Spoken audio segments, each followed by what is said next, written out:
Hello everyone, I am Dr. Sirajul Fazli. I welcome you in my YouTube channel. In this video, I am going to talk about cleaning of glassware. You know this is important job in laboratory. It is clear that volumetric glassware and glass apparatus must be absolutely clean. Otherwise, volumes measured will be inaccurate and chemical reactions are affected adversely. Friends, one gross method generally used to test for the cleanliness is to fill the vessel with the distilled water and then empty it and examine the wall to see whether they are covered or by a continuous thin film of water. Imperfect wetting or in the presence of discrete droplets of water indicates that vessel is not sufficiently clean. A wide variety of methods have been suggested for the cleaning of most glassware. Chromic sulfuric acid mixture is the cleaning agent in the common uses. I repeat, chromic sulfuric acid mixture is the cleaning agent in common use. It is important that glassware cleaning should be as mild as possible and should be appropriate to the type of contaminations present. Fats and grease are most frequently causes of several contamination present, and it is advisable to dissolve these contaminants by a liquid solvent, water immiscible organic solvent, followed by water washing. The most widely used oxidant is a solution of sodium dichromate in concentrated sulfuric acid. Because of its oxidizing power, the solution, particularly when hot, removed grease and fats quickly and completely.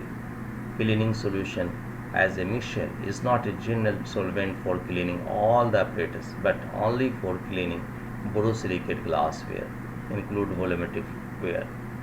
Glassware is generally in contact with the mixtures for 1 to 24 hours depending upon the amount of grease or liquid present. Friends, after removal of the acid and draining, the glassware should be washed out at least 4 times with the tap water and then rinsed 3 times with distilled water. New glassware should also be washed and soaked in 1% HCl since they are slightly alkaline while they are manufactured. Cleaning of pipettes. Pipettes should be placed in a vertical position with the tips up in a jar of cleaning solution in order to avoid the breakage of their tips. The pad of glass wool is placed at the bottom of the jar to prevent the breakage. After soaking for several hours, the tips are drained and rinsed with the tap water until all traces of cleaning solution are removed. The pipettes are then soaked in distilled water for at least an hour. Filling with water, allowing the pipette to empty and observing whether drops formed on the side within the graduate questions make a cross test for cleanliness. Formation of drop indicate greasy surface. After the final distilled water, rinse the pipette are dried in an oven at not more than 110 degrees Celsius. Most laboratories that use large number of pipettes daily use and convenient automatic pipette flasher. These devices are made of metals or polyethylene and can be connected directly to hot and cold water supply. Polyethylene basket and jars may be used for soaking and rinsing pipette in chromic acid cleaning solution. So cleaning of flasks, beakers, cylinders and other glassware. Pour warm cleaning solution into each vessel and stopper or cover carefully.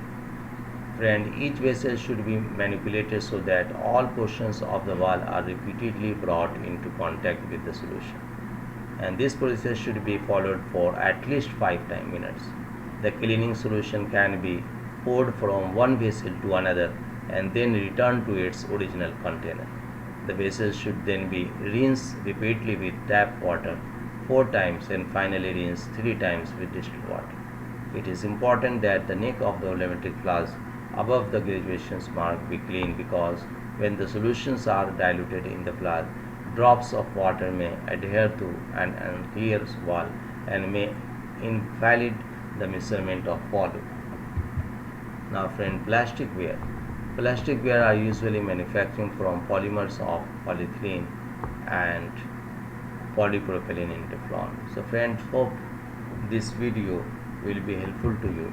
If you like this video, then subscribe my channel, and thanks for watching.